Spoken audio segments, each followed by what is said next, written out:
पूर्णमदः पूर्णमिदं पूर्णात् पूर्णमुदच्यते पूर्णस्य पूर्णमादाय पूर्णमेवावशिष्यते।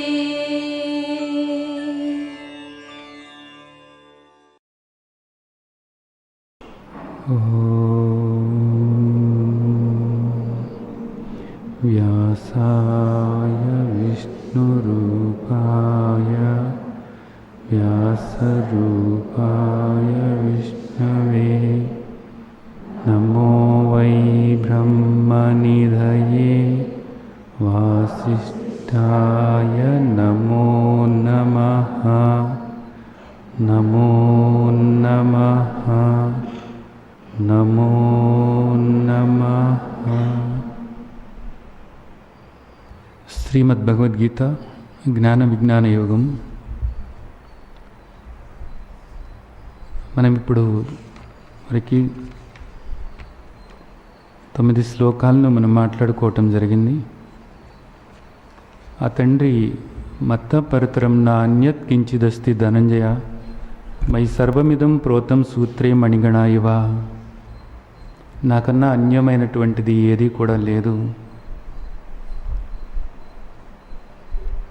ఈ జగత్తు అంతా కూడా నా చేత కూర్చబడి ఉంది. నేను సర్వవ్యాపకమై ఉన్నాను అనేటటువంటిది చెబుతూ రసోహమప్సు కౌంతేయ ప్రభాస్మి శశి సూర్యయో ప్రణవ సర్వవేదేషు శబ్దకే పౌరుషం ఋషు. జలంలో ఉన్నటువంటి సారం నేనే అయి ఉన్నాను. సూర్యచంద్రుల ఆ ప్రకాశము నేనే అయి ఉన్నాను. వేదాల యొక్క సారమైనటువంటి ఓంకారము నేనే అయి ఉన్నాను. ఆకాశం నందు శబ్దము నేనే. అలాగే మనుషులలో ఈ మనుష్యత్వము కూడా నేనే అయి ఉన్నాను. పుణ్యోగంధ పృథివ్యాం చ తేజశ్చాస్మి విభావసౌ జీవనం సర్వభూతేషు తపశ్చాస్మి తపస్విషు. ఈ పృథ్వీ యందు పవిత్రమైనటువంటి గంధ తన్మాత్ర నేనే అయి ఉన్నాను. అగ్ని అందలి తేజస్సు నేనే అయి ఉన్నాను. అలాగే సర్వ ప్రాణులకు కూడా జీవశక్తి నేనే అయి ఉన్నాను.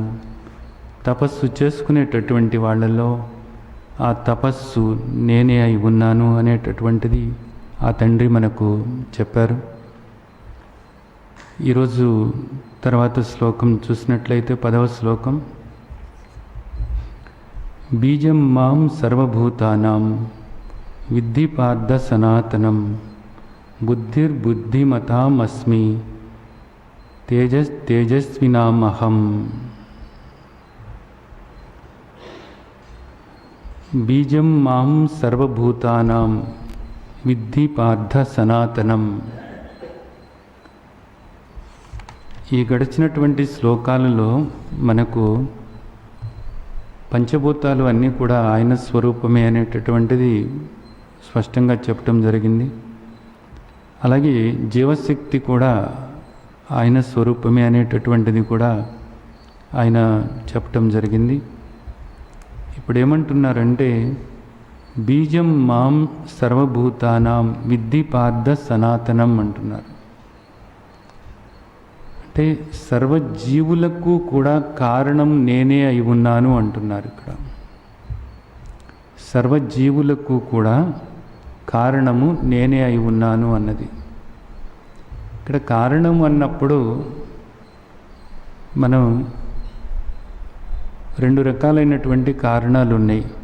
ఒకటి ఆపేక్షిక కారణము అంటారు, ఆపేక్షిక కారణము అంటారు. రెండోది వచ్చి అనాది కారణము. ఈ 2 రకాలైనటువంటి కారణాలు ఉన్నాయన్నమాట. ఆపేక్షిక కారణము అంటే ఏంటంటే మధ్యలో వచ్చినటువంటి కారణం అన్నమాట. ఇప్పుడు మనందరికీ కూడా తల్లిదండ్రులు ఉన్నారు. మనం ఇక్కడ ఉండటానికి కారణం ఏమిటి అంటే మన తల్లిదండ్రులు అని చెప్తాం. మరి వాళ్లకు కారణం ఎవరు అంటే వాళ్ళ తల్లిదండ్రులు, మరి వాళ్లకు కారణం ఎవరు అంటే వాళ్ళ తల్లిదండ్రులు. ఈ విధంగా మనం వెళ్ళినట్లయితే అసలు కారణం ఎవరు అనేటటువంటి ప్రశ్న వస్తుంది. ఆ అసలు కారణం ఎవరు అంటే పరమాత్మ. ఎందుకంటే ఇక్కడ సనాతనం అంటున్నారు. సనాతనం అంటే ఏమిటి? ఆది అంతము లేనటువంటిది, అనాది. అనాది అయినటువంటి కారణము మొదలు కాదది, దానికి చివర కూడా లేనే లేదు. అది అనాది, సనాతనం. ఆ సనాతనమైనటువంటి కారణము నేనే అనేటటువంటిది ఇక్కడ మనకు భగవంతుడు చెప్తున్నారు. అంటే ఇక్కడ మనం ఇంతకుముందు మనం శ్లోకాల్లో చెప్పుకున్నాము. ఏమని చెప్పుకున్నామంటే కారణము కార్యము అనేటటువంటివి రెండు ఉంటాయి అన్నమాట. ఈ కారణం అనేటటువంటిది కూడా రెండు విధాలుగా ఉంటుంది అనేది మనం చెప్పుకున్నాము. ఏమిటి రెండు విధాలు అంటే ఉపాదాన కారణము, నిమిత్త కారణము అని. ఒక కుండ తయారు చేయాలి అంటే దానికి మట్టి కావాలి. అలాగే మట్టి ఒక్కటి ఉంటే కుండ తయారవదు కదా. మట్టితో పాటు ఒక కుమ్మరి కూడా ఉండాలి. ఆ విధంగా ఆ మట్టినేమో ఉపాదాన కారణము అంటారు, ఆ కుమ్మరినేమో నిమిత్త కారణం అంటారు. ఈ రెండు కూడా ఉన్నప్పుడు మాత్రమే కార్యం అన్నది అంటే కుండ అనేటటువంటిది కనపడుతుంది. అయితే ఈ జగత్తుకు కారణం ఎవరు అని మనం ఆలోచించినప్పుడు పరమాత్మే కారణం అనేటటువంటిది ఆయనే చెప్తున్నారన్నమాట. మనకు గడిచినటువంటి శ్లోకాల్లో ఇదంతా కూడా మనం మాట్లాడుకున్నాం. మత్త పరతరం నా అన్యత్ కించిదస్తి ధనంజయ మై సర్వమిదం ప్రోతం సూత్రే మణిగణ ఇవ అన్నారు. అలాగే మనకు చూసినట్లయితే శ్రీమద్ భగవద్గీతలో ఇది స్పష్టంగా ఆ తండ్రి మనకి ఈ అధ్యాయంలో చెప్తున్నారు.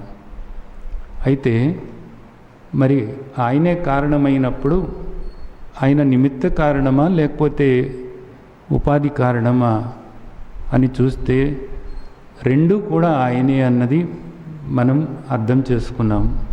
ఉపాదాన కారణము ఆయనే, నిమిత్త కారణం కూడా ఆయనే. దానికి ఒక ఉదాహరణ కూడా మనం చెప్పుకున్నాం. ఒక సాలిపురుగు తన చుట్టూతో కూడా ఒక వలలాగా నిర్మాణం చేసుకుని దానిలో ఉంటుంది. అది ఎక్కడి నుండి వచ్చింది అంటే దాని నుండే వచ్చింది. అది సాలిపురుగు కన్నా వేరు కాదు అనేటటువంటిది మనం అర్థం చేసుకుంటూ ఉంటాం. అదేవిధంగా భగవంతుడు ఈ విధంగా ఇక్కడ వ్యక్తమై కనపడుతున్నారు అనేది ఏ విధంగా జరుగుతుంది ఇదంటే ఆయన చెప్పారు. రెండు రకాలైనటువంటి ప్రకృతులు ఉన్నాయి. ఒకటి అపర ప్రకృతి, రెండు పరప్రకృతి. పరప్రకృతి అనేటటువంటిది చాతనము, అపర ప్రకృతి అనేటటువంటిది జడము. అపర ప్రకృతి అనేటటువంటిది అశాశ్వతమైనటువంటిది, ఇది అష్టప్రకృతి అనబడుతుంది. అయితే పరప్రకృతి అనేటటువంటిది శాశ్వతమైనటువంటిది, ఇది చైతన్యము అనేటటువంటిది మనకు చెప్తున్నారన్నమాట. అలాగే పరప్రకృతి నిర్గుణము, నిర్వికారము, శాశ్వతము, సత్యము అయి ఉంది. ఈ అపర ప్రకృతి దగ్గరికి వచ్చేటప్పటికి ఇది అశాశ్వతమై ఉంది, ఇది గుణాలతో కూడి ఉంది, ఇది వికారాలతో కూడి ఉంది, ఇది మారేటటువంటిది, ఇది పూర్తిగా అనిత్యమైనటువంటిది. అలాగే ఇంకొక ముఖ్యమైనటువంటి విషయం కూడా మనం చెప్పుకున్నాము. ఏంటి అంటే ఈ అపర ప్రకృతి నిలవాలి అంటే పరప్రకృతి ఆధారం ఉండాలి. పరప్రకృతి ఆధారం లేకుండా అపర ప్రకృతి అనేటటువంటిది ఉండనే ఉండదు. కాబట్టి ఇది పరప్రకృతి మీద ఆధారమై ఉంది, అంటే చైతన్యం మీద ఆధారపడి ఉన్నది. కాబట్టి దీన్నంతా కూడా ఏమంటున్నారంటే దీని పాటికి దీనికి అస్తిత్వం లేదు, ఇది పరప్రకృతి మీద ఆధారపడి ఈ విధంగా కనపడుతుంది. కాబట్టి ఈ విధంగా కనపడుతున్నటువంటి దాన్ని అంటే స్వయంగా అస్తిత్వం తన పాటికి తనకి లేని దాన్ని మిథ్య అంటారు. స్వయం అస్తిత్వం ఉన్నటువంటిది చైతన్యము, ఆ చైతన్యమే సత్యమై ఉంది అనేటటువంటిది మనం క్రిందటి వారంలో మనం తెలుసుకోవటం జరిగింది. ఇప్పుడు ఇక్కడ భగవంతుడు అంటే ఈ రెండు ప్రకృతుల యొక్క కలయిక అన్నది మనం అర్థం చేసుకున్నాం. అలాగే ఈ సృష్టి కూడా ఈ రెండు ప్రకృతుల యొక్క కలయిక అనేటటువంటిది కూడా మనం అర్థం చేసుకోవటం జరిగింది. పరప్రకృతి అష్టప్రకృతుల యొక్క కలయికే ఈ జగత్తు అంతా కూడా. అలాగే భగవంతుడు కూడా ఈ రెండు ప్రకృతుల యొక్క కలయికే భగవంతుడు అనేటటువంటిది కూడా మనం తెలుసుకున్నాం. ఇప్పుడు ఇక్కడ ఆయన ఏమంటున్నారంటే బీజం మాం సర్వభూతానాం విద్ధి పార్థ సనాతనం అంటున్నారన్నమాట. ఇక్కడ అన్ని జీవులకు కూడా కారణం నేనే అయి ఉన్నాను అనేది చెప్తున్నారు. అంటే ఇప్పుడు మనం ఏ జీవిని చూసినా కానీ మనకు ఎవరు గుర్తు రావాలి? భగవంతుడే గుర్తు రావాలి. ఆ పరమాత్మే మనకు గుర్తు రావాల్సి ఉంటుంది. తర్వాత ఏమంటున్నారంటే బుద్ధిర్మతామస్మి అంటే మేధస్సుతో ఉన్నటువంటి వాళ్ళు మనకు అనేక మంది కనపడతారు. ఇక్కడ ఎంతో తెలివితేటలతో ఉన్నటువంటి వాళ్ళు, ప్రజ్ఞావంతులు మనకు అనేక మంది ఇక్కడ కనపడుతూ ఉంటారు. వాళ్ళు ఎంత తెలివి ఉంది వాళ్లకు, చాలా తెలివిగల వాళ్ళు ఏ పని అయినా కానీ వాళ్ళు భలే చేస్తూ ఉంటారు. మనం ఏదైనా సలహా అడిగినా కానీ భలే చెప్తారు. వాళ్ళు నిజానికి ఎంత మేధస్సుతో ఉన్నారు అని మనం అనుకుంటూ ఉంటాం. అలాగే చాలామంది శాస్త్రవేత్తల్ని మనం చూసినప్పుడు వాళ్ళ మేధస్సు మనకు ఆశ్చర్యం కలిగిస్తూ ఉంటుంది. అందుకని మనం అనేక సార్లు ఆ శాస్త్రవేత్తల్ని తలుసుకుంటూ ఉంటాము. వాళ్ళ తెలివి ఎంత గొప్ప విషయాన్ని కనిపెట్టారో అది లోకానికి ఉపయోగపడేదాన్ని అని మనం అనుకుంటూ ఉంటాం. అయితే ఇక్కడ తండ్రి ఏమంటున్నారంటే బుద్ధిమతామస్మి. అలా మేధస్సుతో ఉన్నటువంటి వాళ్ళు ఎవరైతే ఉన్నారో ఆ మేధస్సు, ఆ తెలివి, ఆ ప్రజ్ఞ నేనే అయి ఉన్నాను అంటున్నారు. ఆ ప్రజ్ఞ కాస్త తీసేస్తే అక్కడ ఇంకేమీ లేదు. అది తీసేసినప్పుడు ఇంకా ఏది లేనే లేదు అక్కడ. అలాగే తర్వాత ఒకటి చెప్తున్నారు ఆ తండ్రి. ఏం చెప్తున్నారు? తేజస్వినామహం అని చెప్తున్నారు. అంటే తేజస్సు అన్నప్పుడు ఇక్కడ మనం ఎలాగ అర్థం చేసుకోవాలంటే ఒక పరాక్రమము, ఒక తేజస్సు, అలాగే ఒక సామర్థ్యము, ఇదంతా కూడా తేజస్సు అని అనవచ్చు అన్నమాట. వాళ్ళు స్పష్టంగా కనపడుతూ ఉంటారన్నమాట. ఇంత పనులు వీళ్ళు ఎలా చేస్తున్నారు, ఇంతటి పరాక్రమం వీళ్ళకి ఎక్కడిది, ఇంత సామర్థ్యం ఎక్కడిది? అనేక రంగాలలో అనేక మంది మనకు కనపడుతూ ఉంటారు. ఇలాంటి వాళ్ళు మనం చూసినప్పుడు ఆశ్చర్యం అనిపిస్తూ ఉంటుందన్నమాట. ఎంతటి పరాక్రమం వీళ్ళకి, ఎంతటి శక్తి ఉన్నది వీళ్లకు. వాళ్ళు చేసేటటువంటి పనిలో ఆ విధమైనటువంటి ఆ గుర్తింపు అక్కడ వాళ్ళు పొందుతూ ఉంటారు. వాళ్ళందరినీ కూడా తేజోసంపన్నులు, శక్తివంతులు, ఎంతో పరాక్రమవంతులు అని మనం, ఎంతో సామర్థ్యంతో ఉన్నటువంటి వాళ్ళు అని మనం అనుకుంటూ ఉంటాము. ఆ తండ్రి ఇప్పుడు ఏమంటున్నారంటే తేజస్వినామహం అంటున్నారు. అలాంటి తేజవంతుల్లో, అలాంటి పరాక్రమవంతుల్లో, అలాంటి సామర్థ్యం ఉన్నటువంటి వాళ్ళల్లో ఆ పరాక్రమం అనేటటువంటిది, ఆ తేజస్సు అనేటటువంటిది, ఆ శక్తి అనేటటువంటిది నేనే అని చెప్తున్నారు. అది కాస్త తీసేసినప్పుడు ఇంకా అక్కడ ఏది కూడా లేనే లేదు. అలాగే తర్వాత శ్లోకంలో మనం చూసినట్లయితే బలం బలవతాం చాహం కామరాగ వివర్జితం. బలం బలవతాం చాహం కామరాగ వివర్జితం అని చెప్తున్నారు. బలవంతులలో బలం నేనే అని చెప్తున్నారు. అయితే ఇక్కడ ఆయన కొంచెం జాగ్రత్తగా చెప్తున్నారు. బలవంతులలో ఆ బలాన్ని నేనే అని చెప్తున్నప్పుడు ఏ బలం గురించి చెప్తున్నారు అంటే కామరాగ వివర్జితం అని చెప్తున్నారు. బలం రెండు రకాలు. ఏమిటి ఆ రెండు రకాలు అంటే ధార్మిక బలము, అధార్మిక బలము. కామ రాగ వివర్జితమైనటువంటి బలము ఏదైతే ఉందో ఆ బలము ధార్మిక బలము. అలా కాకుండా కామంతో కూడినటువంటి రాగంతో కూడినటువంటి బలం ఏదైతే ఉందో ఆ బలము అనేటటువంటిది అధార్మికమైనటువంటి, ధర్మబద్ధమైనటువంటిది కాదు, అధార్మికమైనటువంటి బలము అనబడుతుంది. దీనికి మనం ఉదాహరణగా మనం చెప్పుకోవాలనుకున్నప్పుడు మనకి పురాణాలలో వీటన్నిటిలోనూ కూడా భాగవతంలోను రామాయణంలో వీటిల్లో కొన్ని కథలు ఉన్నాయి మనకి. హిరణ్యకశిపుడు మనందరికీ తెలుసు, అలాగే రావణాసురుడు మనందరికీ తెలుసు. అలాగే భారతంలో చూసినట్లయితే ధృతరాష్ట్రుడు, దుర్యోధనుడు వీళ్ళందరూ కూడా మనకు తెలుసు. వీళ్ళందరికీ ఎంతో బలం ఉంది, మామూలు బలం కాదు నిజానికి. హిరణ్యకశిపుడు కానీ రావణాసురుడు కానీ ఇటు ధృతరాష్ట్రుడు కూడా ఎంతో బలశాలి, మామూలు బలం కాదు. భీముడిది ఉక్కు విగ్రహం పెడితే ఆ ఉక్కు విగ్రహాన్ని ఇలా కౌగలించుకుంటే అదంతా మొత్తం ముక్కలు ముక్కలు అయిపోయిందంట. అంత 1000 ఏనుగుల బలం ఉంది ధృతరాష్ట్రుడికి అంటారు. అయితే ఏమైంది ఆ బలమంతా కూడా? ఎలాంటి బలం అంటే కామ రాగాలతో కూడినటువంటిది. కామం అంటే ఏమిటి, రాగం అంటే ఏమిటి అని మనం ఆలోచించినట్లయితే కామము అంటే లేని వస్తువు పొందాలి అనుకోవటం అన్నమాట.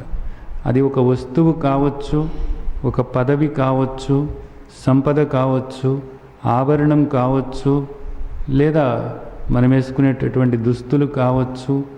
ఏదైనప్పటికీ కూడా నేను దాన్ని పొందాలి, అది నాకు కావాలి, కావాలి అనేటటువంటి కోరిక ఏదైతే ఉందో దాన్ని కామము అని అంటారనమాట. కామం అంటే కావాలి అని కోరిక. దేన్ని నువ్వు కావాలి అనుకుంటున్నప్పటికీ కూడా అది కామము అనబడుతుంది. రాగము అంటే ఏమిటి? అలా కావాలి అనుకున్న దాన్ని నువ్వు పొందిన తర్వాత లేదా పొందటానికి చేసేటటువంటి ప్రయత్నంలో దాని పట్ల విపరీతమైనటువంటి ఆసక్తి ఏర్పరచుకుని దాని గురించి ఆలోచిస్తూ ఉన్నట్లయితే పొందకముందు దాని గురించే ఆలోచిస్తూ ఉంటారు, పొందిన తర్వాత దాని గురించే ఆలోచిస్తూ ఉంటారు. అది ఏమైపోతుందో అని భయం, ఎక్కడ పగిలిపోతుందో అని భయం, ఎవరెత్తుకుపోతారో అనే భయం, దూరం అవుతారేమో అనేటటువంటి భయం. ఈ విధంగా దాని గురించే విపరీతంగా ఆలోచిస్తూ ఉన్నట్లయితే దాన్ని రాగం అంటారు. అంటే ఇప్పుడేమిటి? కావాలి అనేటటువంటి కోరిక కామము అనబడుతుంది. ఆ కావాలి అనుకున్న దాని గురించి ఆసక్తితో దాని గురించి ఆలోచించుకుంటూ అదే ధ్యాసతో ఉండటం అనేటటువంటిది రాగము అనబడుతుంది. ఇక్కడ ఏమంటున్నారంటే బలం బలవతాం చాహం కామరాగ వివర్జితం అంటున్నారు అన్నమాట. కామము రాగము లేని వాళ్ళల్లో బలం ఏదైతే ఉందో ఆ బలము నేనే అంటున్నారు అన్నమాట. ఇది ఎలాంటిది నిజానికి అంటే సాత్విక బలం అన్నమాట. అంటే ఇప్పుడు అసలు కోరిక కోరకుండా ఎవరైనా ఉంటారా అన్నది. కోరిక కోరకుండా ఎవరైనా ఉంటారా అంటే తప్పకుండా కోరిక కోరతారు.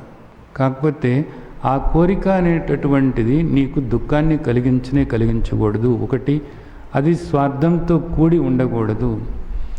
లోక శ్రేయస్సు కోసం నువ్వు కోరుతూ ఉన్నప్పుడు అది కామము అనబడదు, అది రాగము అనబడదు. దాని గురించే నువ్వు ఆలోచిస్తూ ఉన్నప్పుడు అది రాగము అనబడదు. అలాగే దాని గురించే నువ్వు ఆలోచిస్తూ ఉన్నప్పుడు అది కామము అనబడదు. అలాంటి వాడికి ఒక బలం ఉంటుందన్నమాట. కేవలము లోక కళ్యాణం కోసం, లోకంలో అందరూ సుఖంగా శాంతిగా ఉండటం కోసం, లోకానికి ఉపయోగపడటం కోసం ఇదిగో నేను ఈ పని చేయాలనుకుంటున్నాను. అలాగే ఈ వస్తువు ఇక్కడ ఏర్పరిచినట్లయితే ఇది లోకానికి ఉపయోగపడుతుంది, లోకంలో అనేక మంది దుఃఖం నుంచి బయటపడటానికి వీలవుతుంది అని ఆ విధంగా లోక శ్రేయస్సు కోసం ఎవరైతే ఆలోచిస్తూ ఉంటారో దాన్ని కామము అనేటటువంటి దాంతో మాట్లాడరు. ఆ బలం ఏదైతే ఉందో, ఆ సాత్విక బలం ఏదైతే ఉందో అది నా స్వరూపము అని భగవంతుడు చెప్తున్నారు. అలాగే మోక్షం పొందాలి అనేటటువంటిది కూడా ఒక కోరిక. నిజంగా పొందేది కాదు మోక్షము అంటే. కాబట్టి మనకి శాస్త్రాల్లో మోక్షం పొందటం అనేటటువంటిదే మనం చదువుతూ ఉంటాము. దుఃఖం పోగొట్టుకోవటమే మోక్షం అనేటటువంటిది మనకు భగవత్పాదులు వారు చెప్పినటువంటి చక్కటి నిర్వచనం. సరే, ఏది ఏమైనప్పటికీ కూడా మోక్షం పొందాలి, భగవంతుడిని చేరాలి, భగవంతుడితో ఏకమవ్వాలి, నిరంతరము కూడా భగవంతుడిని స్మరించుకుంటూ ఉండాలి, భగవంతుడి గురించి తెలుసుకుంటూ ఉండాలి అని ఆ విధంగా ఆలోచించటం కూడా, ఆ విధంగా కోరటం కూడా కామమే అవుతుందా అంటే ఇది కామం కాదు. ఇది ఇలాంటి వాళ్లకు బలం ఉంటుందన్నమాట. ఏ బలం ఉంటుంది? వాళ్ళు కోరినటువంటిది పొందటానికి కావలసినటువంటి బలం ఉంటుంది. రజోగుణంతో కూడా వాళ్ళు ప్రయత్నం చేస్తున్నప్పుడు ఒక స్వార్థపూరితమైనటువంటి కోరిక నెరవేరాలి అని వాళ్ళు ప్రయత్నం చేసేటప్పుడు వాళ్లకు బలం ఉంటుంది. అలాగే ఇతరులు నాశనమైపోవాలి అని కొంతమంది ప్రయత్నం చేస్తూ ఉంటారు, ఇతరులకు హాని కలిగించడానికి ప్రయత్నం చేస్తూ ఉంటారు, వాళ్లకు బలం ఉంటుందన్నమాట. అలాంటి బలం కాదు భగవంతుడు ఇక్కడ మాట్లాడుతున్నది. కేవలము భగవంతుడితో చేరాలి అనేటటువంటి కోరిక ఉన్న వాళ్లకు బలం ఉంటుంది. ఆ బలంతోనే వాళ్ళు, ఆ శక్తితోనే వాళ్ళు ముందుకు నడుస్తూ ఉంటారన్నమాట. అలాగే ఆ శక్తితోనే సాధనలు చేసుకుంటూ ఉంటారన్నమాట.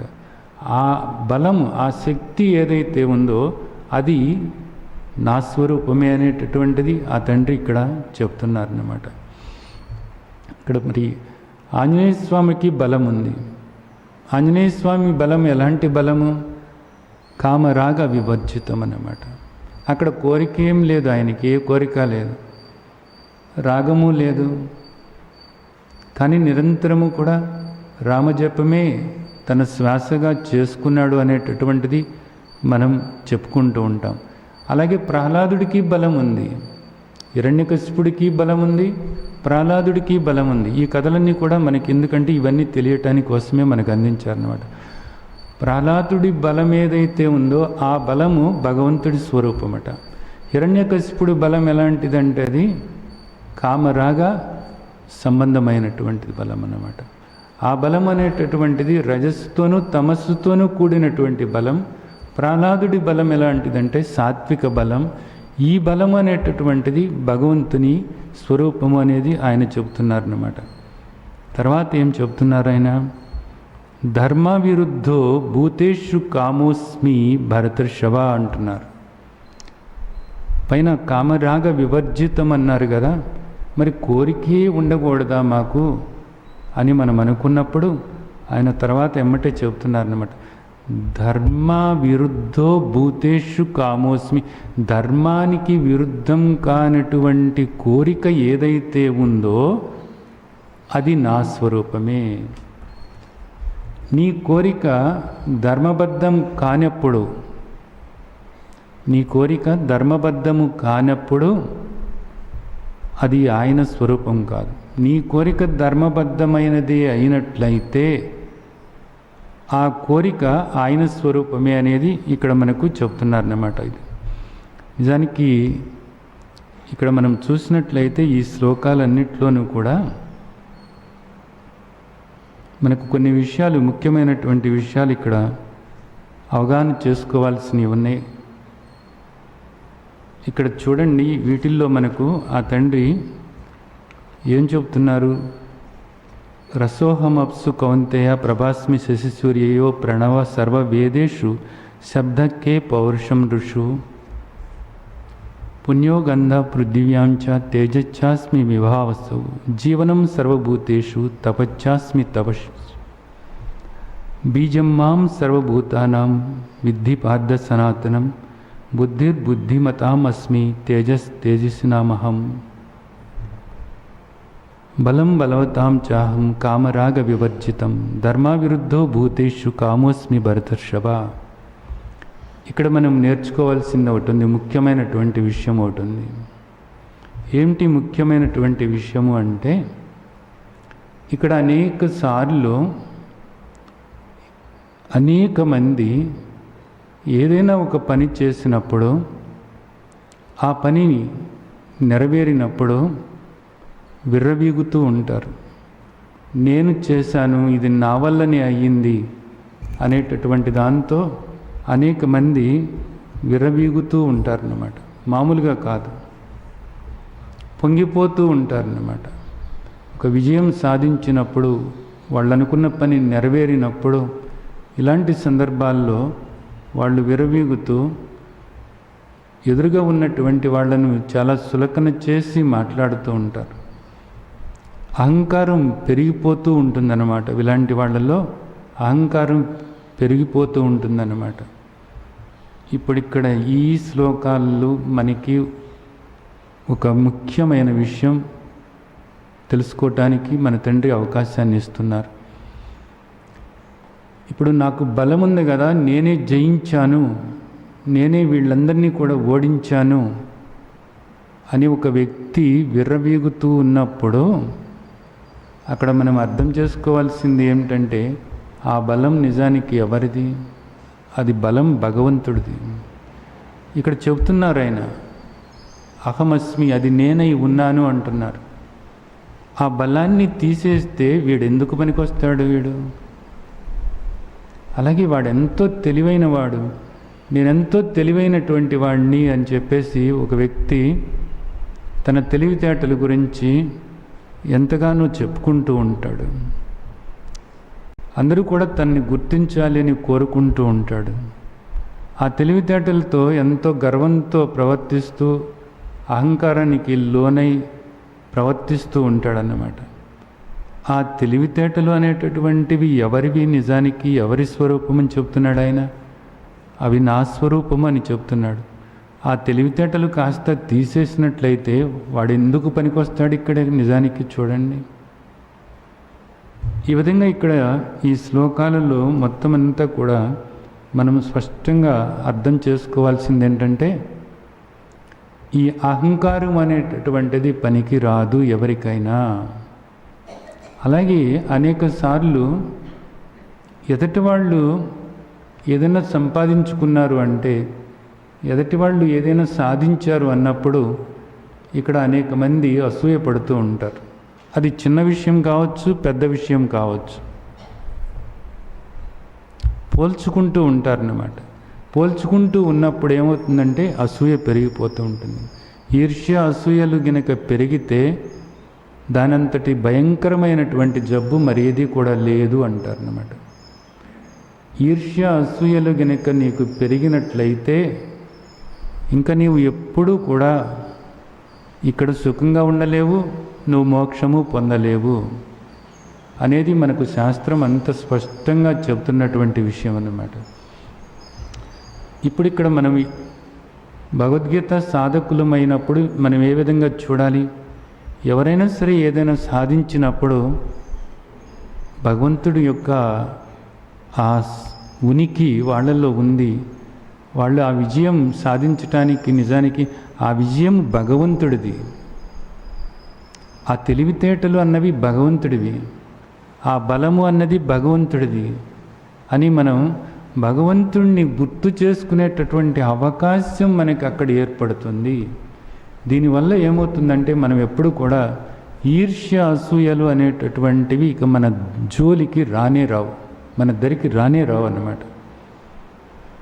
అలా ఎప్పుడు భగవంతుడిని మనం చూడటానికి అవకాశం ఏర్పడుతుంది.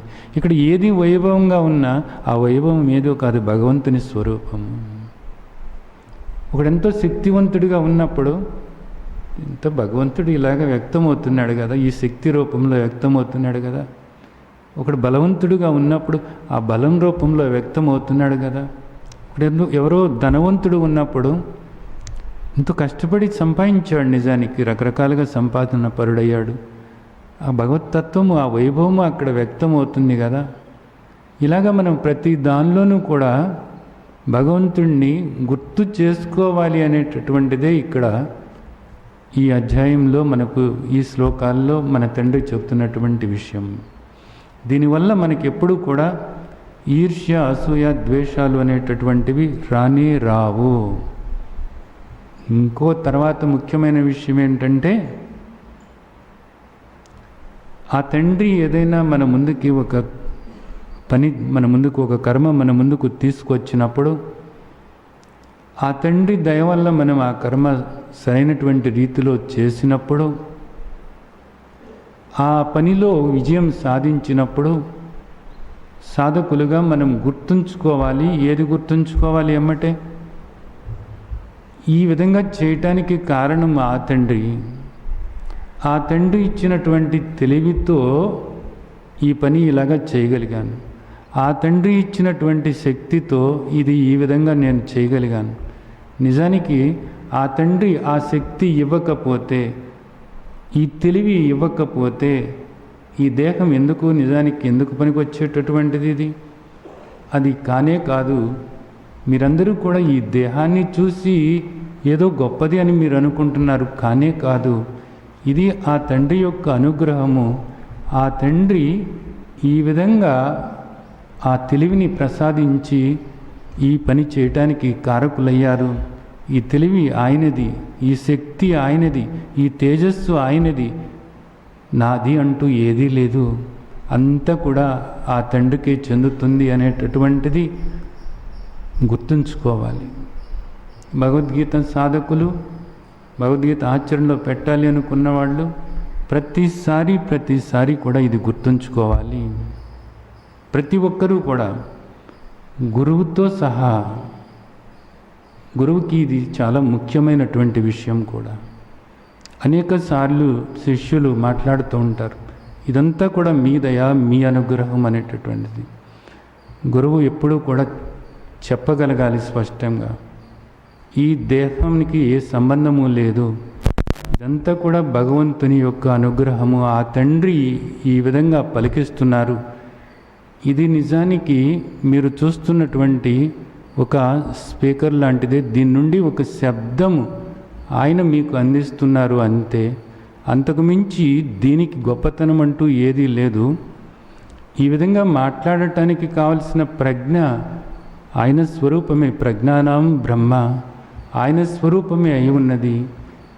ఈ శక్తితో ఈ దేహం పనిచేస్తుంది అంటే దానికి కారణం నిజానికి ఆయనే అయి ఉన్నారు. నిజానికి ఈ దేహానిది ఏమీ లేదు.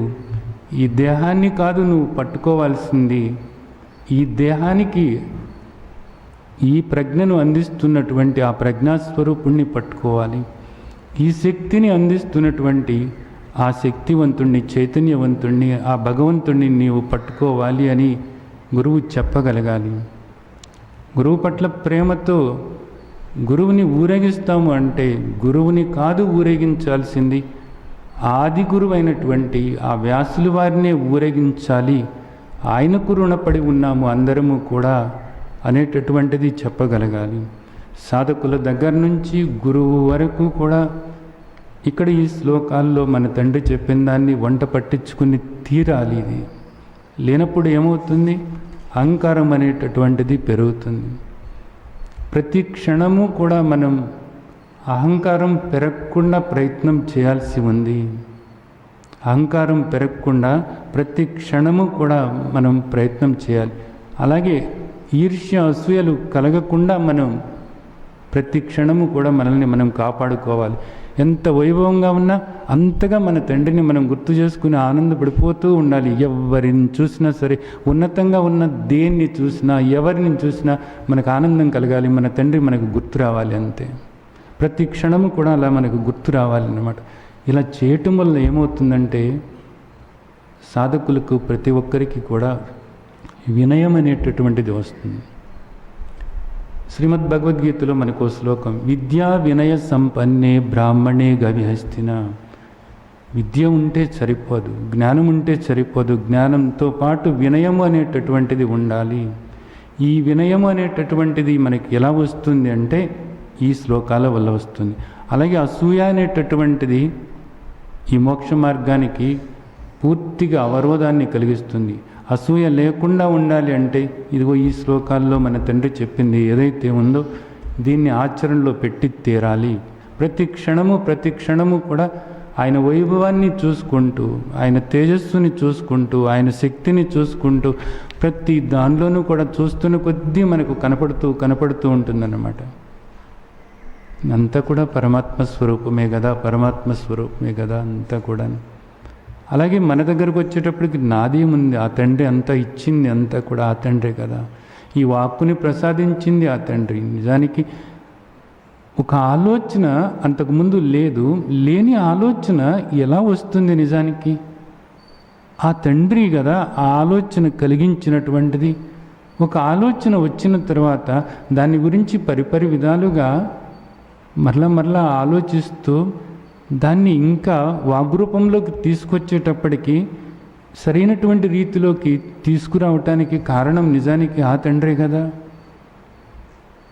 ఆ శబ్దాన్ని ఇచ్చింది ఆ తండ్రే కదా అని ప్రతి క్షణము కూడా ఆ విధంగా మనల్ని మనం గమనించుకుంటూ ఉన్నట్లయితే మనం చేసేటటువంటి పనులలో కానీ, మన ఆలోచనలు కానీ, మన మాటల్లో కానీ, ప్రతి దానిలోనూ కూడా ప్రతి క్షణము కూడా ఆ విధంగా మనల్ని మనం గమనించుకున్నప్పుడు వినయము అనేటటువంటి ఒక సంపద, గొప్ప సంపదని మనం చేజిక్కించుకున్న వాళ్ళం అవుతాం.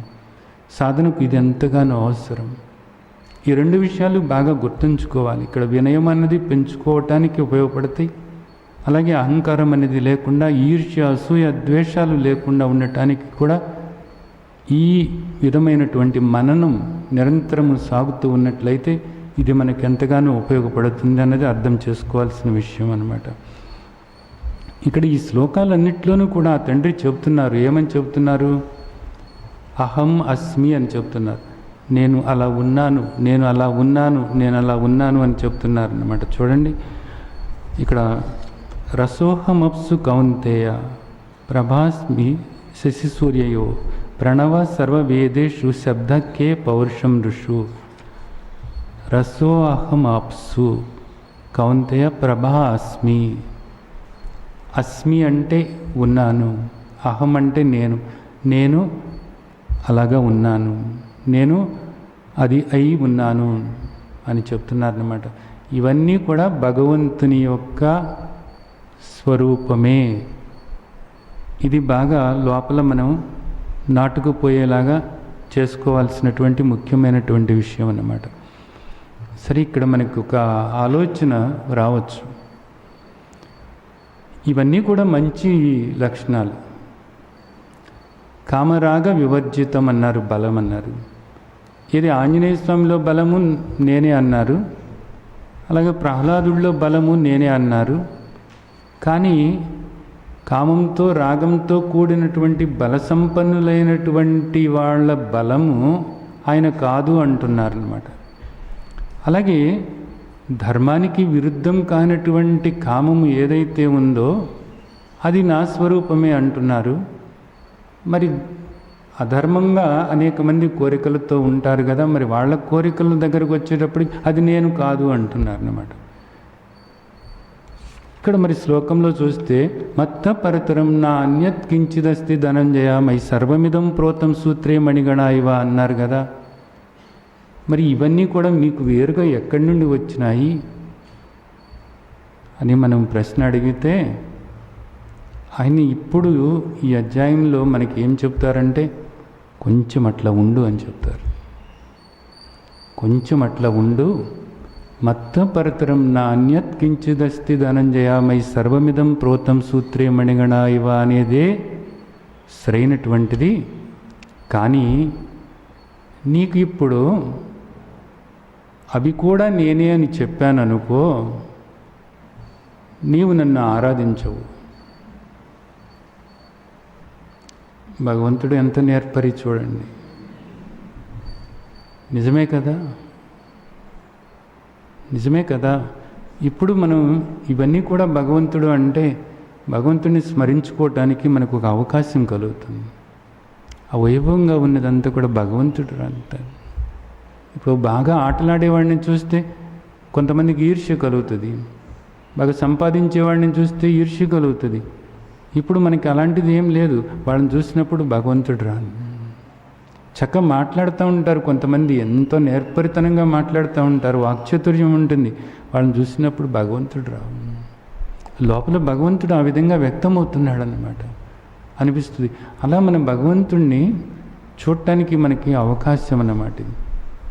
అయితే ఇక్కడ నేను మీకు కిందటి వారాల్లో నేను చెప్పాను, ఈ అధ్యాయం దగ్గర మొదలుపెట్టి నెమ్మదిగా మనల్ని విశ్వరూప దర్శనం దగ్గరికి తీసుకెళ్తున్నారు. ఏమిటి విశ్వరూప దర్శనం అంటే, విశ్వమంతా కూడా నా రూపమే, నాకన్నా భిన్నమైంది ఏదీ లేదు, అలా చూడు అని చెప్తారంతే. దానికి ఇక్కడి నుంచి మొదలుపెట్టి సిద్ధం చేస్తూ వెళుతున్నారన్నమాట. ఇక్కడ మనల్ని ఏ విధంగా సిద్ధం చేస్తున్నారు? ముందు ఇదంతా కూడా భగవంతుడిగా చూడు అంటే నువ్వు చూడలేవు. ఎలా చూస్తావు? ఇక్కడ ఇన్ని రకాలైనటువంటి అన్యాయాలు చేసేవాళ్ళు ఉన్నారు, అక్రమాలు చేసేవాళ్ళు ఉన్నారు, అవినీతికి పాల్పడేవాళ్ళు ఉన్నారు, ఎందరో దుర్మార్గులు ఉన్నారు. నీకు అంత చెడుగానే కనపడుతుంది. ఇప్పుడు మంచి అనేటటువంటిది ఎత్తుక్కుని నువ్వు చూడాలి. ముందు ఆ ఎత్తుక్కునే ప్రయత్నం చేయమంటున్నారు నేను, ఆ మంచిని చూడమంటున్నారు అన్నమాట. ఈ మంచిని చూడటం నీకు అలవాటైతే అసలు ఏదో విధంగా ఇవి రెండు పార్శ్వాలు అన్నమాట భగవంతుడికి. అది అవసరమయ్యి అలా ఉంది, అది కూడా కావాలి ఆయనకి అంతే. మన శరీరంలో చూడండి, బయటకు వస్తే మలం కానీ, మూత్రం కానీ, ఉమ్ము కానీ, చీమిడి కానీ, చెవిలో గుబిలి కానీ, మళ్ళీ నీ మూత్రమే లేకపోతే నీ మలమే నువ్వు అంటుకోవాలంటే చీ అంటావు. అవన్నీ మనకు అవసరమా కాదా? ఆ ఉమ్ము కావాలా వద్దా? ఆ చీమిడి కావాలా వద్దా? ఆ కళ్ళల్లో నీరు కావాలా వద్దా?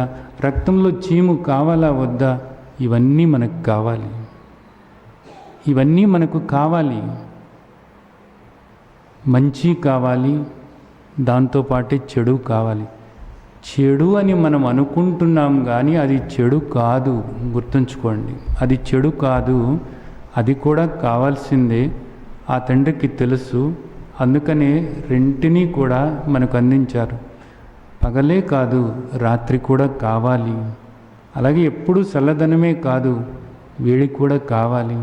ఎప్పుడు వేసవికాలమే కాదు, వర్షాలు కూడా కావాలి. ఎప్పుడు వర్షాలే కాదు, ఆ వర్షాలు ఆగిపోయి మళ్ళీ ఆ చల్లదనం కావాలి. ఎప్పుడు చెట్లు ఒకేలాగా ఉండటం కాదు, ఆకులు రాల్చాలి. ప్రతిదీ కూడా ఏ ప్రకారంగా జరగాలో ఆ ప్రకారంగానే జరుగుతుంది. ఇక్కడ ఏది మంచి కాదు, ఏది చెడు కాదు, ఏది ఎలా ఉండాలో అది అలాగే ఉంది. ఎందుకంటే అంతా కూడా ఆయన స్వరూపమే కాబట్టి.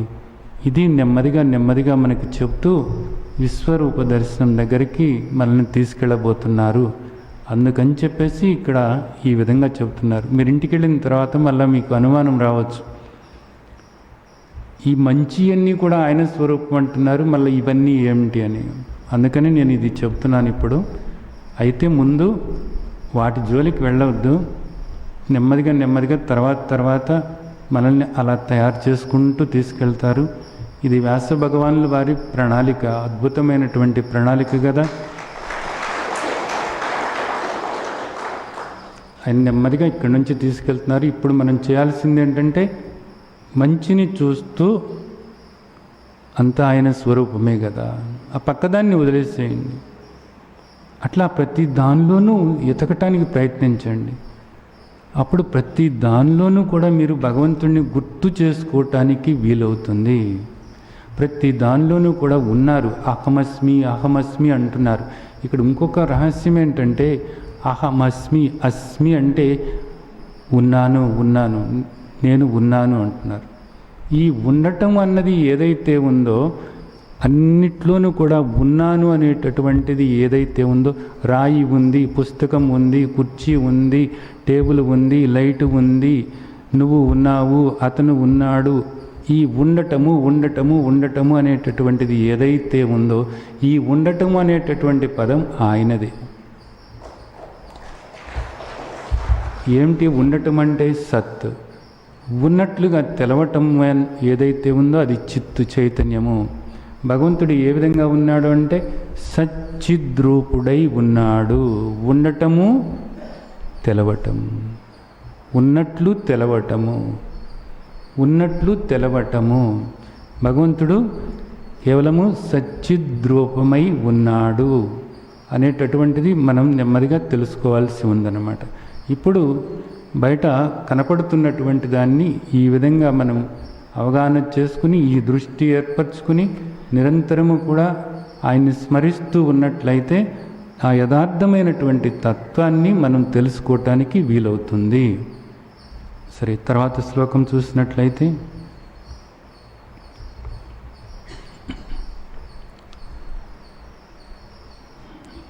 ఏషైవ సాత్వికా భావా రాజసాస్తామసాచ్చయే మత్త ఏవేతి తాన్ విద్ధి నత్వహం తేషు తే మయి.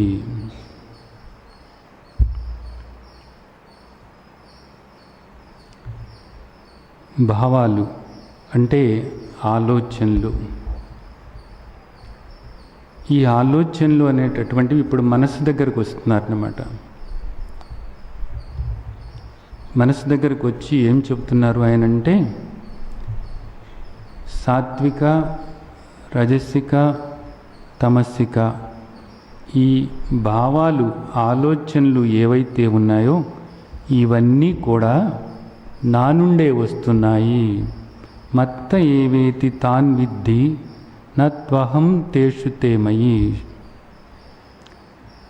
వీటన్నిటికీ ఆధారము నేనే అయి ఉన్నాను, కానీ నేను వాటిలో లేను.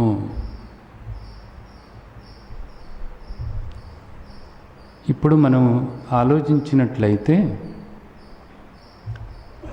దీని అర్థం ఏమిటి, దీన్ని ఏ విధంగా అర్థం చేసుకోవాలి అని చూసినట్లయితే ఆయన ఏమంటున్నారు ఇక్కడ, సాత్విక, రజసిక, తమసిక సంబంధమైనటువంటి ఈ భావాలు అంటే ఆలోచనలు అన్నీ కూడా నా నుండే వస్తున్నాయి, కానీ నేను వాటిలో లేను. వాటికి నేనే ఆధారము, కానీ నేను వాటిలో లేను అని చెప్తున్నారన్నమాట. ఇప్పుడు మనకి ఆలోచనలు వస్తున్నాయి.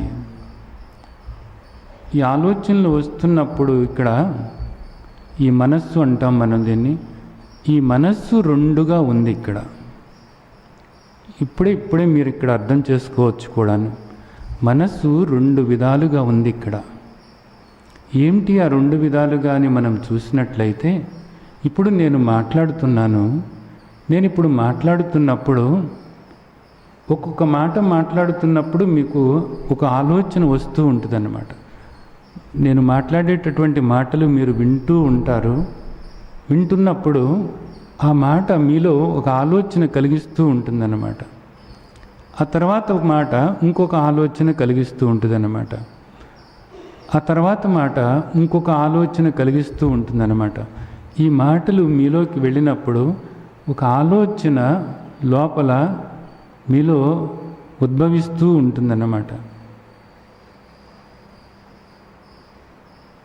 ఇప్పుడు నేను మాట్లాడటం ఆపేశాను. మాట్లాడటం ఆపేసినప్పుడు ఒక మాట తర్వాత ఒక మాట, ఒక మాట తర్వాత ఒక మాట నేను ఎమ్మటెమ్మటే మాట్లాడుతున్నప్పుడు మీకు ఎమ్మటెమ్మటే ఒక ఆలోచన కూడా లోపల కలుగుతూ ఉంటుందన్నమాట. ఎప్పుడైతే నేను మాట్లాడటం ఆపేశానో అప్పుడు మీకు ఆలోచన ఆగుతుందన్నమాట. ఆలోచన ఆగిపోయినప్పుడు అక్కడ ఏముంది అని చూస్తే కేవలము గమనిక అన్నది ఉంటుంది. అలాగే మీరు అష్టోత్తరం చేసేటప్పుడు మీరు ఎప్పుడైనా చూసినట్లయితే ఎవరైనా ఒకళ్ళు కూర్చుని మైకు ముందు అష్టోత్తర శతనామావళి చేస్తున్నప్పుడు ఒక్కొక్క పదమే వాళ్ళు ఉచ్చరిస్తున్నప్పుడు ఆ పదం మీ చెవిన పడ్డప్పుడు మీకు వెంటనే ఆ పదం యొక్క అర్థం ఏమిటి అన్నదాన్ని మీ మనస్సు ఆలోచిస్తూ ఉంటుందన్నమాట. ఆ తర్వాత పదం ఆ వ్యక్తి ఉచ్చరించినప్పుడు ఆ పదం యొక్క అర్థం ఏమిటి అని ఆలోచిస్తూ ఉంటుందన్నమాట. పదం తర్వాత పదం, పదం తర్వాత పదం మీ మనస్సు ఆలోచిస్తూ ఉంటుందన్నమాట. అతను గబాలను ఆపేశాడు అనుకోండి, ఆపేసినప్పుడు ఏమవుతుంది, ఆలోచన ఆగిపోతుంది. కొద్ది సెకండ్ల పాటైనా కానీ ఆలోచన ఆగిపోతుందన్నమాట. అప్పుడు ఒక గమనిక అనేటటువంటిది ఉంటుందన్నమాట. అది చైతన్యము అంటే. అది చైతన్యము అంటే. ఇక్కడ భగవంతుడు మనకి ఏం చెప్తున్నారు అంటే, ఇప్పుడు నీ మనస్సులో రెండు ఉన్నాయి. ఏమిటి?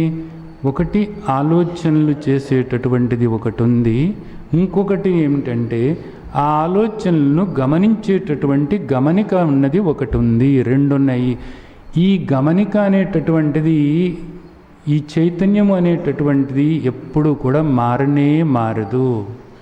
ఎప్పుడు ఉండేటటువంటిది, ఇది ఎప్పుడూ కూడా ఉండేటటువంటిది. దీనిలో ఏ మార్పు కూడా ఉండనే ఉండదు. ఆలోచనలు మారుతూ ఉంటాయి. ఆలోచనలను గమనించేటటువంటి గమనిక ఏదైతే ఉందో ఈ గమనిక మారనే మారదు. ఆ గమనిక చైతన్యం అనబడుతుంది. ఆ గమనిక పర అనబడుతుంది. ఆ గమనిక గుణాలతో సంబంధం లేనటువంటిది, నిర్గుణమైనటువంటిది. ఆ గమనిక ఏ వికారము కూడా చెందనటువంటిది. ఆ గమనికకు మరే విధమైనటువంటి ఆధారము కూడా లేనే లేదు. ఆ గమనికే పర అనబడుతుంది. ఆ గమనికే యథార్థమైనటువంటి శాశ్వతమైనటువంటి ఆ పరమాత్మ యొక్క స్వరూపమై ఉంది. మరి ఇదేమిటి? ఇది అపర అనబడుతుంది. ఇది అపర అనబడుతుంది. ఇది అష్టప్రకృతి అనబడుతుంది. ఇది మారేటటువంటిది, ఇది అశాశ్వతమైనటువంటిది. దీనికి స్వతంత్రంగా దీని పాటికి ఇది ఉండలేదు. ఇది ఉండాలి అంటే, ఈ అపర ఉండాలి అంటే, ఈ మారేటటువంటిది ఉండాలి అంటే మారినటువంటి చైతన్యము ఉండాలి. చైతన్యము ఉన్నప్పుడు మాత్రమే ఇది ఉండగలదు. కాబట్టి చైతన్యం మీద ఆధారపడి ఇది బ్రతుకుతుంది. ఏది బ్రతుకుతుంది? ఈ అపర ప్రకృతి అనేటటువంటిది చైతన్యం మీద ఆధారపడి బ్రతుకుతుంది. కాబట్టి ఇది ఏమంటారు? మిథ్య అంటారు. ఎందుకని మిథ్య అంటున్నారు? పర ఎప్పుడూ ఉండేటటువంటిది. పర ఎప్పుడు ఉండేటటువంటిది, చైతన్యం ఎప్పుడు ఉండేటటువంటిది, ఏ మార్పు లేనటువంటిది అన్నమాట. శాశ్వతమైనటువంటిది. దానికి ఇంకొక ఆధారం అన్నది అవసరం లేదు. పరకి ఇంకొక ఆధారం అన్నది అవసరం లేదు. కానీ ఈ అపర ప్రకృతికి మాత్రం ఆధారం అన్నది కావాలి. ఇక్కడ ఏం లేదు. నువ్వు ఉంటేనే ఈ ఆలోచనలు పుడుతున్నాయి. నువ్వు ఉంటేనే. నువ్వు ఎవరు ఇప్పుడు? ఈ పర ప్రకృతే, ఈ చైతన్యమే. ఈ చైతన్యమే యథార్థంగా నీ స్వరూపము అనేటటువంటిది మనకు శాస్త్రాలు చెప్తున్నాయి. నీ స్వరూపమే ఈ చైతన్య స్వరూపము. ఇవన్నీ కూడా వచ్చిపోయేటటువంటివే. ఈ విషయం మీరు గుర్తుంచుకోండి. తర్వాత శ్లోకం ఏదైతే ఉందో ఆ శ్లోకంలో దీనివల్ల మనం కొంత అవగాహన చేసుకోవటానికి వీలవుతుంది అన్నమాట. ఇక్కడ ఈ విషయాన్ని గుర్తుంచుకోండి. రెండు విషయాలు. ఒకటి మారినటువంటి గమనిక పర చైతన్యము, మారేటటువంటి అపర ఇది అశాశ్వతమైంది, మారుతూ ఉంటుంది. ఒక్కోసారి మంచి ఆలోచనలు వస్తాయి, ఒక్కోసారి చెడ్డ ఆలోచనలు వస్తాయి, ఒక్కోసారి సాత్వికపరమైనటువంటి ఆలోచనలు వస్తూ ఉంటాయి. ఇవన్నీ కూడా మనకు తెలుసు. ఒక్కోసారి జ్ఞానపరమైన ఆలోచనలు వస్తూ ఉంటాయి, ఒక్కోసారి రజస్తో కర్మతో కూరుకుపోదామనేటటువంటి ఆలోచనలు వస్తాయి, ఒక్కోసారి మోహంతో కూడినటువంటి ఆలోచనలు ఉంటాయి. ఈ మూడు గుణాలకి సంబంధమైనటువంటి ఆలోచనలు అన్నమాట. అవి మారుతూ ఉంటాయి.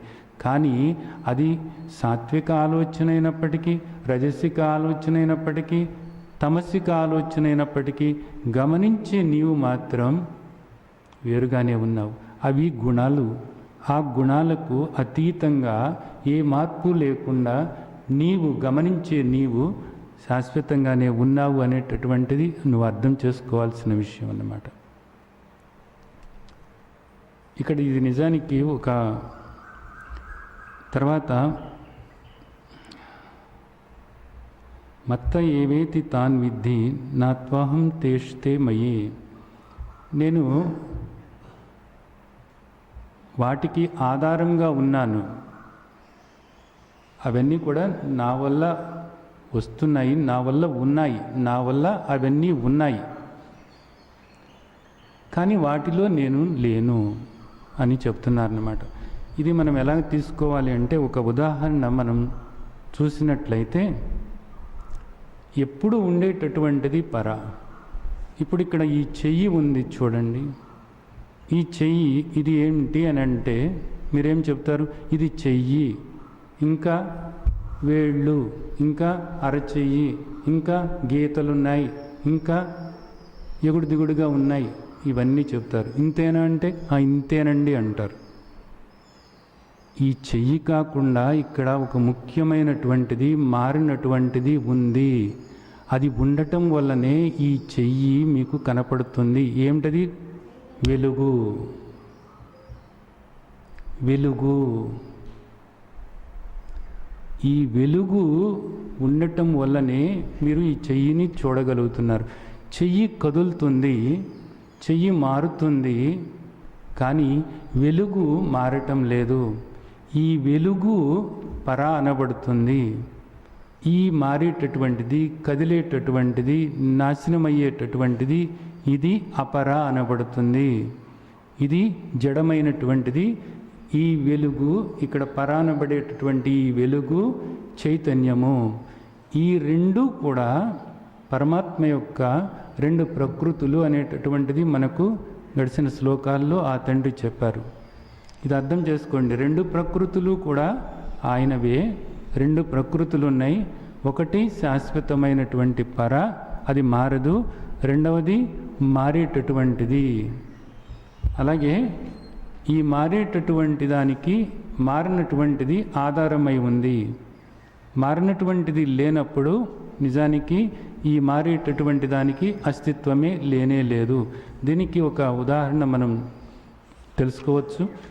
అలాగే ఇక్కడ ఒక విషయం కూడా మనం ఆలోచించుకోవాలి.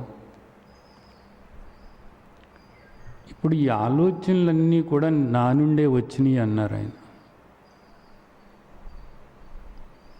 ఏ శైవ సాత్విక భావ రాజస తామసాచయే, ఈ భావాలన్నీ కూడా నా నుండే వచ్చినాయి అన్నారు. ఇప్పుడు అంటే మన ఆలోచనలన్నీ కూడా ఆయన నుండే వచ్చినప్పుడు సరైన ఆలోచనలే పెట్టొచ్చు కదా. ఎందుకు అప్పుడప్పుడు దిక్కుమాలిన ఆలోచనలు మనకు కలిగేలాగా చేస్తున్నారు ఆయన? ఆలోచనలు ఆయన నుంచే వస్తే చక్కగా ఎప్పుడు మంచి ఆలోచనలే వచ్చేలాగా చేయొచ్చు కదా, అంతే కదా. మరి ఎందుకు చేయటం లేదు ఆయన అని మనం ఆలోచించినట్లయితే ఇక్కడ అర్థం చేసుకోవాల్సింది ఏంటంటే, ఒక ముఖ్యమైనటువంటి విషయం, మీరు సీడీ ప్లేయర్ ఉంటుంది చూడండి. సీడీ ప్లేయర్లో సీడీ పెడతారు. సీడీ పెడితే మీకు చక్కగా పాటలు వినపడుతూ ఉంటాయి. బాగుంది, మంచి పాటలు వస్తున్నాయి, చక్కగా భక్తి పాటలు వస్తున్నాయి, ఆస్వాదిస్తూ ఉన్నారనమాట. ఈ లోపల ఎవరో ఆ సీడీ మార్చేశారు. మార్చేస్తే చక్కగా దానిలో నుంచి బూతుపాటలు వస్తున్నాయి అన్నమాట. అప్పుడు దాకా బాగుంది, సీడీ ప్లేయర్ స్పీకర్ చక్కగా ఉంది, మంచి శ్రావ్యంగా ఉంది, మంచిగా వింటున్నాం అనుకున్నారు మీరు. కానీ ఎవరో సీడీ మార్చి పెట్టారన్నమాట. మార్చి పెడితే దానిలోంచి ఘోరాతి ఘోరమైనటువంటి ఆ మాటలు వినలేక మనకి తీవ్రమైనటువంటి కోపం వచ్చేసి మనం పోయి గబాలన ఆ స్పీకర్ని, ఆ సీడీ ప్లేయర్ని గట్టిగా పగలగొట్టేసామనుకోండి, ఏమవుతుంది? అంటే ఇప్పుడు తప్పు ఎక్కడ ఉంది? సీడీలో ఉందా లేకపోతే సీడీ ప్లేయర్లో ఉందా? సీడీ ప్లేయర్లో ఉంది. రెండు విషయాలు ఇక్కడ. సీడీ ప్లేయర్ ఏమో పర, సీడీ ఏమో అపర. రెండు ప్రకృతులు ఉన్నాయి కదా. సీడీ ఏమో ఏంటది?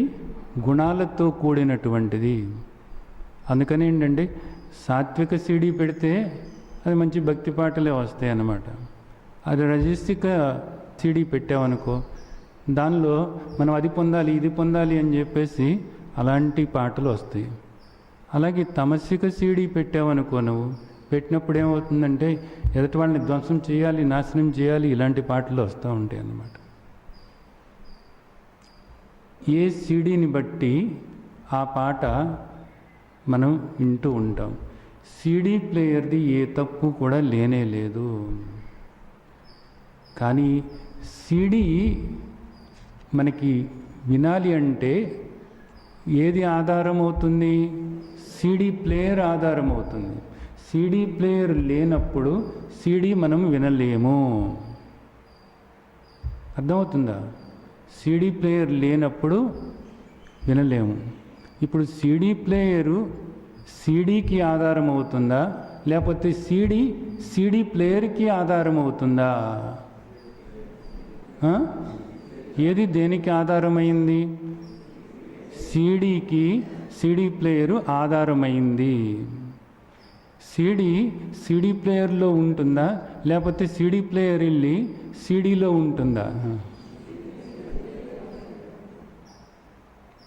ఈ ఉదాహరణ అర్థం చేసుకోండి. అలాగే ఇప్పుడు కరెంటు ఉంది. కరెంటు ఉంది. ఆ కరెంటు ఇప్పుడు మనకి ఇక్కడ వెలుగుగా కనపడుతుంది, అక్కడ ఫ్యాన్ తిరుగుతూ గాలి వస్తుంది. ఈ విధంగా అనేక రీతులుగా ఉందన్నమాట. ఈ వస్తువులన్నీ కూడా దేని మీద ఆధారపడ్డాయి? కరెంటు మీద ఆధారపడ్డాయి. కరెంట్ ఏమీ ఈ వస్తువుల మీద ఆధారపడలేదు కదా. కరెంటు దాని పాటికి అది ఉంది అలాగే అన్నమాట. ఇక్కడ ఈ ఉదాహరణలో కూడా ఈ కరెంట్ అనేటటువంటిది పర ప్రకృతి అయితే, ఈ ఫ్యాన్లు, లైట్లు ఇవన్నీ కూడా అపర ప్రకృతి. ఇవన్నీ కూడా గుణాలతో కూడి ఉన్నాయి. ఇవన్నీ కూడా మారుతూ ఉంటాయి. ఇవన్నీ కూడా నాశనం అవుతూ ఉంటాయి, చెడిపోతూ ఉంటాయి. అలాగే సీడీ అలాగే శాశ్వతంగా ఉంటుందా? అది నిజానికి మారుతూ ఉంటుందన్నమాట. కానీ సీడీ ప్లేయర్ ఎప్పుడు కూడా అలాగే ఉంటుంది. సీడీలు మారుతూ ఉంటాయి కానీ సీడీ ప్లేయర్ అనేది మారదు అన్నది మనకు అర్థమవుతుంది. అంటే పర ఎప్పుడు కూడా శాశ్వతంగా ఉంటుంది. ఈ అపర గుణాలతో కూడినటువంటిది, మారేటటువంటిది, ఇది ఎప్పుడు కూడా మారుతూ ఉంటుంది, నశిస్తూ ఉంటుంది. దీన్ని మనం అర్థం చేసుకోవాల్సినటువంటి విషయం అన్నమాట. ఇప్పుడు ఇక్కడ మన ఉదాహరణలో నుంచి మన దగ్గరకు వద్దాం. ఇప్పుడు భగవంతుడు ఏమంటున్నారు? ఈ భావాలన్నీ కూడా నా నుండే వస్తున్నాయి అంటున్నారు. నా నుండే అన్నప్పుడు ఆయన ఉద్దేశం ఏమిటి ఇక్కడంటే, ఈ భావాలు రావటానికి పర ఆధారమై ఉంది. కానీ ఈ భావాలు పరలో లేవు. మరి ఎక్కడ ఉన్నాయి? అపరలో ఉన్నాయి. అపర ప్రకృతిలో ఉన్నాయి. అపర ప్రకృతి ఏమో మారేటటువంటిది. అపర ప్రకృతి నీ స్వభావమై ఉంది. ఆ అపర ప్రకృతిని బట్టే, నీ స్వభావాన్ని బట్టే, నీ ప్రారబ్ధాన్ని బట్టే నీ బుద్ధి ప్రేరేపించబడుతుంది. నీ బుద్ధి ప్రేరేపించిన దాన్ని బట్టే నీ మనస్సు ఆలోచిస్తుంది. దానికి తగ్గట్లుగానే నీ భావాలు సాత్వికంగానో, రజసికంగానో, తమసికంగానో ఉంటున్నాయి. పరప్రకృతికి ఏ సంబంధము లేదు. ఇవి మారుతూ ఉంటాయి. దేనివల్ల మారుతున్నాయి? నీ ప్రారబ్ధము వల్ల, నీ సంస్కారాల వల్ల, నువ్వు ఏర్పరచుకున్నటువంటి అలవాట్ల వల్ల మారుతున్నాయి. భగవంతుడికి ఏ సంబంధము లేదు. భగవంతుడు పరప్రకృతి, గుర్తుంచుకోండి. ఇది ఆయన యొక్క, ఈ అపరప్రకృతి అనేటటువంటిది ఆయన యొక్క శక్తి, అది అంతే. ఆ శక్తి అనేటటువంటిది ఇప్పుడు నీవు సరైన రీతిలో దాన్ని మలుసుకోవటానికి అవకాశం అన్నది ఆ తండ్రి నీకు కల్పించారు. ఇది అర్థం చేసుకోవాలి. ఇక్కడ సాధన అంతా కూడా చేసుకోవాల్సిన అవసరం ఉంటుందన్నమాట. దీన్ని అర్థం చేసుకుని మనం ఆ తండ్రిని అంతటా కూడా ఆ భావన చేసుకుంటూ ఆ శక్తిని, ఆ చైతన్యాన్ని, ఆ తేజస్సును, ఆ బలాన్ని అన్నిట్లోనూ కూడా గమనించుకుంటూ అంతా కూడా ఆయన స్వరూపమే కదా అని ఈ ఈర్ష్య, అసూయలు లేకుండా చేసుకుని, అహంకారం లేకుండా చేసుకుని, నిరంతరము కూడా వినయ సంపద పెంచుకొని ఆ విధంగా ఉన్నప్పుడు ఆ తండ్రిని పరిపూర్ణంగా తెలుసుకొని, ఆ తండ్రి మనల్ని ఏది కోరుకుంటున్నారో ఆ విశ్వరూప దర్శనం చేసుకోవటానికి మనకు అవకాశం ఏర్పడుతుంది. దానికి తగ్గట్లుగా మీరందరూ కూడా సాధకులై వీటిని అభ్యాసం చేయాలని ఆశిస్తూ ఆ విధంగా ఆశీర్వదిస్తున్నాను. జై సచ్చిదానంద్.